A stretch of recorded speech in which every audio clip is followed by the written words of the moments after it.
Hi, it's Samantha again, Circulation Services Supervisor here at the Bourbonnais Public Library, and I'm going to talk to you today about part 2 of my romance recommendations. So the romance novels that I'm going to talk to you about today are considered erotic romance, and you may remember from my first video, erotic romance just means that the content is more explicit. They aren't quite erotica, where it's all explicit content. The story here matters a lot, and the romance is important to the storyline itself. So I'm also going to today use a spice scale with 1 pepper being the least spicy and 5 peppers being the most spicy. So we'll go ahead and just jump into the first book. Okay, so the first book we're going to talk about today is called Well Met by Jen DeLuca. Not sure if that's how you say her last name, but it looks that way, so we're going to go with it. This is about Emily and Simon, and Emily has moved into Willow Creek, which is a small town, to help her sister take care of her niece during her recovery from a car accident. So while Emily is helping Caitlin, her niece, volunteer for the Renaissance Fair that the town puts on every year, she gets roped into volunteering as well.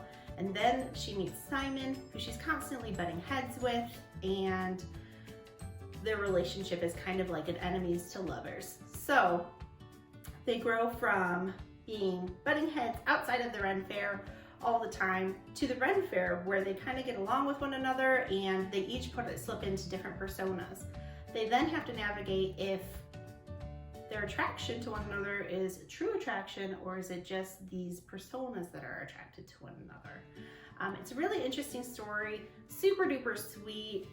It was very interesting to read about Ren Fair, Renaissance Fair, like the background and how much work goes into those, because I personally am very interested in them, but I've never participated in one. So that was kind of interesting learning about those things that are those background situations that make stuff like this magical for people. So my personal review is I like this book a lot. I gave it 4 out of 5 stars on Goodreads.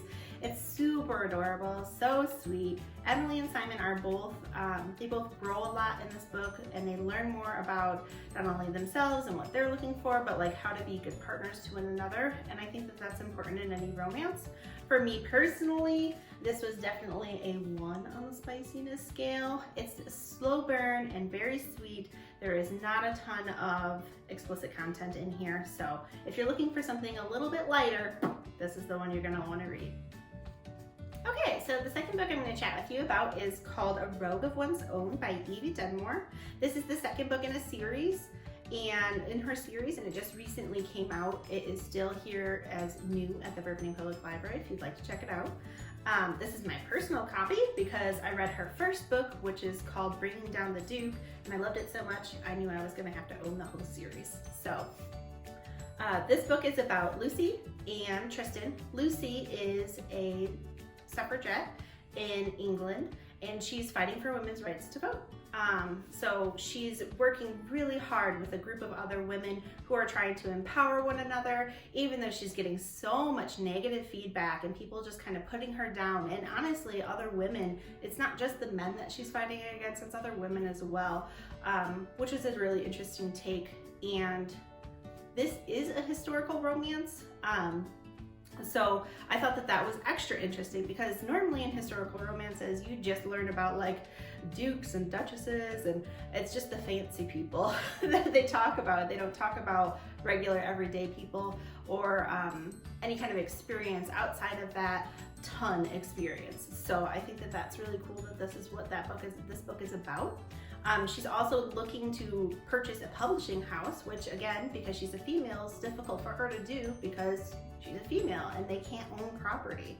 So what she's doing is she's trying to purchase a publishing house so she can publish her pamphlets, send them out, share why it's important for women to have the right to vote, and she finally accomplishes her goal, just to find out that Tristan, one of her childhood nemesis, basically is the other part owner of her house, her publishing house, because he's also interested in publishing his own works.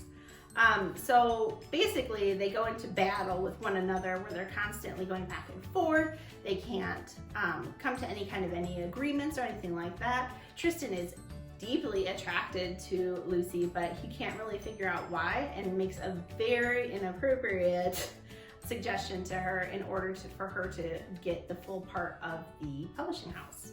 So for me, I really enjoyed this book. I read historical romance just as regularly as contemporary romance. I tend to find the language to be a lot of fun. And it's generally, you know, they're over there in England. It's not, I don't really read historical romances that take place in America, but these are always a lot of fun. They're very rompy, and like the main characters are interesting and engaging. I always love strong female characters, and you really can't get any stronger than somebody who's fighting for the rights for women to vote. And she's intelligent, so I really love that about this book. I give it a 4 out of 5 stars. I gave it 5 out of 5 stars on Goodreads, I think, because I really just loved it that much. And I would say that this is a 2 or a 3. For me, it's probably more of a 2, but there are some scenes where I could definitely see somebody saying it's more of a 3 for them. So I highly recommend this book. You should definitely check it out. All right, this book that I'm going to chat with you about today is called The Wedding Party. It's by Jasmine Guillory. This is the 3rd book in this series. It starts with the wedding date, and this is about Maddie and Theo, and it says right on the back they have 2 things in common. Alexa's their best friend, and they hate each other. So of course this is going into that enemies to lovers trope again, and it's very amusing. So they have to work together to be part of Alexa's wedding party because she's getting married and she wants her 2 best friends to be on her wedding party. But of course they don't like each other, so they're struggling, trying to find some common ground and common space where they can work while fighting a simmering attraction. So it just basically follows their experience of getting to know one another, trying to work together to get this wedding together and help their friend plan her parties, do those types of things, and still try to like maintain this like we don't really like each other personas. So I really like this book because it's funny, because Maddie and Theo are hilarious. They're both very witty and intelligent characters, and they're very well written. So the story is just super funny, very fast paced, is really interesting. It is the 3rd book in the series.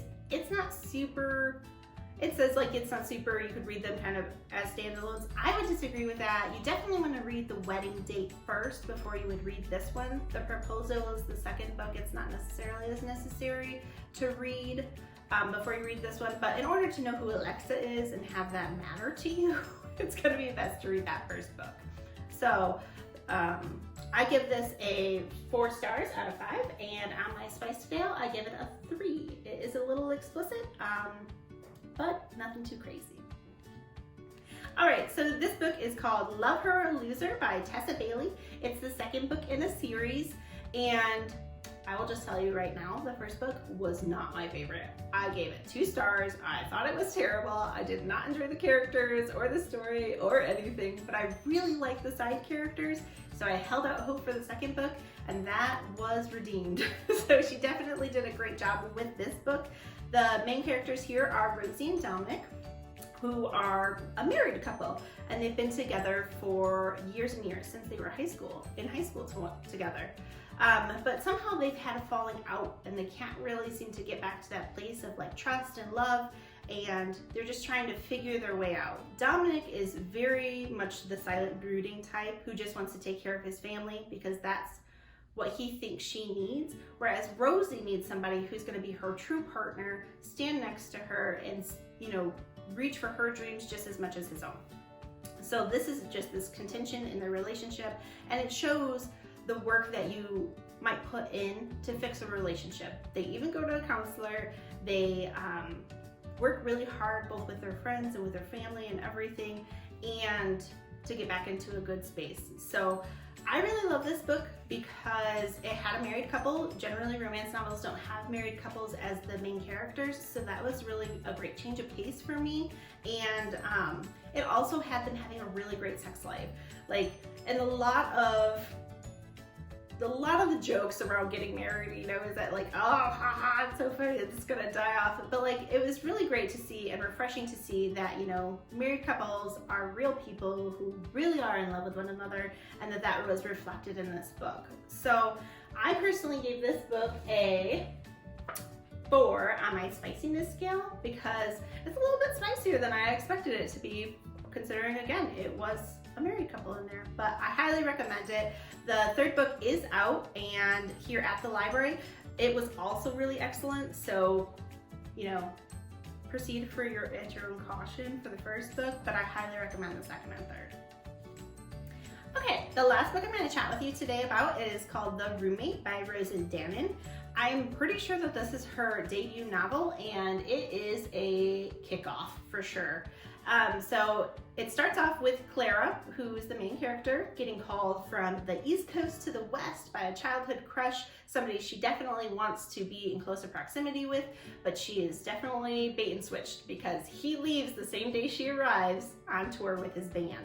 So she's kind of stuck in this house with a new roommate and she's not really sure how she feels about it. But Josh, he's a real easygoing guy, seems super cool, so Claire decides she's gonna kind of stick out the summer. She starts to work with her aunt at her PR firm and gets to know more about Josh and his relationships in the world and like what he does. I won't spoil anything really past that. I'll let you kind of read this book. But I will say it was a really well done book. I liked it so much. The characters were both very realistic to me and honest, and their development as individuals was great. So I liked a lot about the people in the book and the storyline.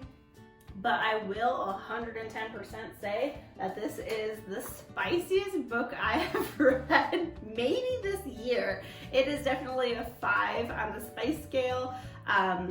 It is just really very spicy. So proceed with caution for this one if that's not your jam. It's both in the context of the book, it's the language of the book. There's a lot. This would probably for me be the farthest you can push out that erotic romance genre, that label. It is almost slipping into that erotica. So that's not something that's your jam, skip this book. But just know that this is a really great book. It was a lot of fun to read and I hope you enjoyed these recommendations.